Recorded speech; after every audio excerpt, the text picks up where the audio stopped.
가난을 벗어나기 위해 4번의 가출을 했던 정주영은 쌀 배달원과 쌀가게를 운영하는 등의 생활을 하다 자동차와 인연을 맺게 되어 아도 서비스라는 자동차 공장을 세우게 된다. 공장에 화재가 발생하는 등 어려움을 겪기도 했지만 정주영은 현대자동차 공업사를 다시 세웠고 현대그룹을 맨손으로 일구어 왔다.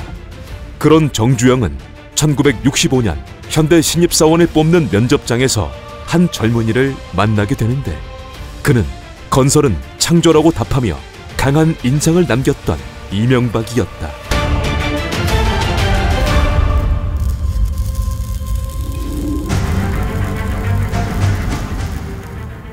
우여곡절 끝에 현대에 입사하게 된 이명박은 태국 건설 현장에서부터 일을 시작하게 되었고 그 건설 현장에서 이명박은 임금 불만으로 폭동을 일으킨 인부들로부터 회사의 금고를 지켜내며 기업 내에서 이름을 알리게 되었다.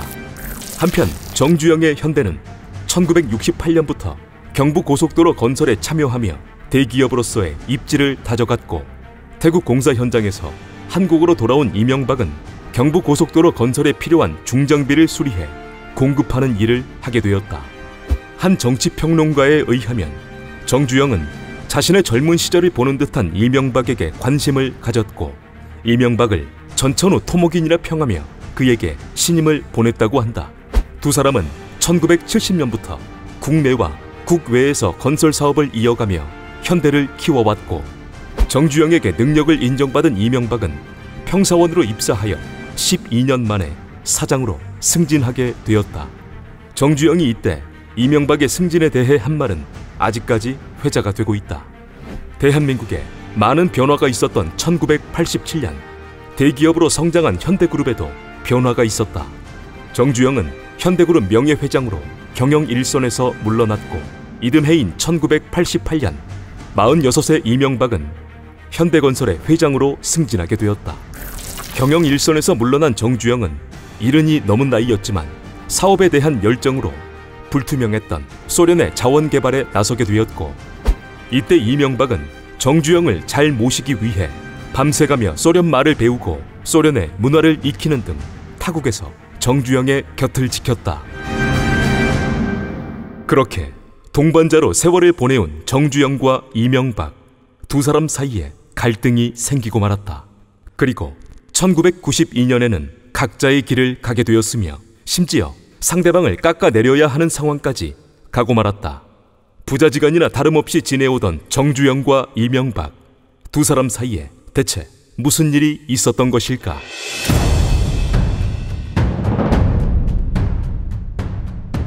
서로의 정치 경로 때문에 갈라서긴 했지만 갈등의 시작을 시청률 50%에 가까웠던 야망의 세월이라는 드라마로 보는 사람들도 적지 않았다. 방송가의 소식에 관심이 많았던 정주영은 어느 날 한 유명 작가가 현대그룹의 이야기를 담은 드라마를 준비한다는 내용을 전해 듣고 이명박에게 자신의 자료 전달을 지시했다. 그러나 정주영의 예상과 다르게 그 드라마는 정주영의 이야기가 아닌 이명박의 이야기를 다룬 드라마였다. 드라마 속에는 여러 이야기가 담겨 있었지만 이명박의 이야기를 주로 담은 야망의 세월에는 이명박 정부 초대 문화부 장관인 유인촌을 비롯해 황신혜, 전인화, 이동준 등이 출연했고 야망의 세월은 국민들에게 선풍적인 인기를 끌게 되었다. 그렇게 이 드라마를 통해 자연스럽게 이명박이라는 인물이 대중에게 알려지게 되었다. 하지만 드라마의 인기가 높아질수록 불편해지는 사람이 있었는데 바로 정주영이었다. 자신의 이야기가 아니었던 점도 못마땅했지만 정주영이 봤을 때에는 드라마상 이명박의 이야기가 너무 포장되어 있었기 때문이었다.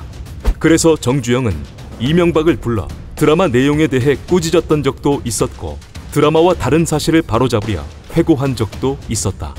결국 이 드라마는 특정 기업을 미화했다는 이유로 방송위원회 사과 명령 조치를 받기도 했었다. 드라마가 한창 방영 중이던 1991년 7월 이명박은 한 언론사와의 인터뷰를 통해 정주영과의 관계가 언제든지 멀어질 수 있음을 밝히게 되는데 그 인터뷰 내용은 정주영 회장과 내가 오래 같이 있어서 굉장한 인간관계가 있는 것처럼 생각하는 사람들이 많지만 그렇지 않습니다. 우리는 일을 위해 만났기 때문에 일 때문에 헤어질 수 있는 겁니다. 재벌이란 냉정한 겁니다. 라는 식의 내용이었다. 1992년 동반자였던 두 사람의 사이가 본격적으로 멀어지고 두 사람이 각자의 길을 가게 되는 일이 생기는데 그 일은 정주영의 정치 도전이었다. 정권이 바뀔 때마다 압박을 받아왔던 정주영은 정치도 사업처럼 할 수 있을 것이라 생각해 1992년 통일국민당을 창당했다. 그리고 같은 해 3월 전국구 의원으로 정계에 입문한 뒤 그해 5월에는 통일국민당의 대선 후보로 선출되어 12월에 있을 대통령 선거를 준비했다. 정주영은 통일국민당을 창당할 무렵부터 현대 임원들이 합류할 거라 생각했고 자신과 현대를 이끌어왔던 이명박 역시 당연하게 합류할 것이라 믿었었다. 그러나 이명박은 정주영의 정치 참여에 대해 현대라는 재벌이 정치를 통해 권력을 갖게 된다면 사회에 부정적인 영향을 미치게 될 것이라며 정주영의 정치 참여를 반대했고 1992년 1월 27년간 몸담았던 현대를 떠나게 되었다. 이명박이 현대를 떠난 이유는 재벌의 정치 참여 반대였지만 당시 이명박은 김영삼의 민자당으로부터 정계 입문 제의를 받고 있는 상황이었다. 김영삼의 민자당을 통해 정계에 진출하려 했던 이명박의 기자회견을 기업 비사에서 확인할 수 있었는데 그 내용은 도덕적으로나 국민이 바라는 참신한 바람 이런 여러 가지 구비 조건들이 갖춰진 기업인들은 정치에 참여하는 것이 국민들이 원하는 일이 아니겠냐는 나름대로의 생각을 갖고 있다는 내용이었다. 그렇게 정주영의 뜻을 반대한 이명박은 김영삼의 민자당을 통해 정계에 진출을 하게 되었다. 27년간 이어진 정주영과 이명박의 동행은 마침표를 찍게 되었고 정주영은 아파트 반값 공약 등을 내세우며 1992년 12월에 있었던 대선에 뛰어들었다. 정주영의 추격을 받는 김영삼 측에서는 이때 이명박을 앞세워 반값 아파트는 현실 불가능한 공약이고 기업인은 빨리 기업으로 돌아가라며 정주영을 비판하기도 했다. 1992년 대선의 결과는 김영삼의 당선이었고 낙선한 정주영은 1993년 전국구 의원직을 내려놓으며 현대로 돌아갔다. 한편 현대를 그만둔 이명박은 1992년 제14대 총선에서 전국구 의원으로 당선되어 정계에 입문하게 되었다. 그리고 15대 총선에서 종로구에 출마해 당선되었지만 선거법 위반으로 400만 원의 벌금형과 10년간의 피선거권을 박탈당했다. 그러나 2000년 광복절 사면으로 복권되어 2002년부터 이명박은 정치 활동을 이어가게 되었다. 맨손으로 현대를 일구어왔던 정주영과 정주영에게 능력을 인정받아 20대 이사, 30대 사장, 40대 회장에 오를 수 있었던 이명박. 같은 듯 달랐던 두 사람은 사업으로 만나 27년간의 인연을 이어왔고 서로 다른 정치 경로로 인해 두 사람의 인연은 마침표를 찍게 되었다.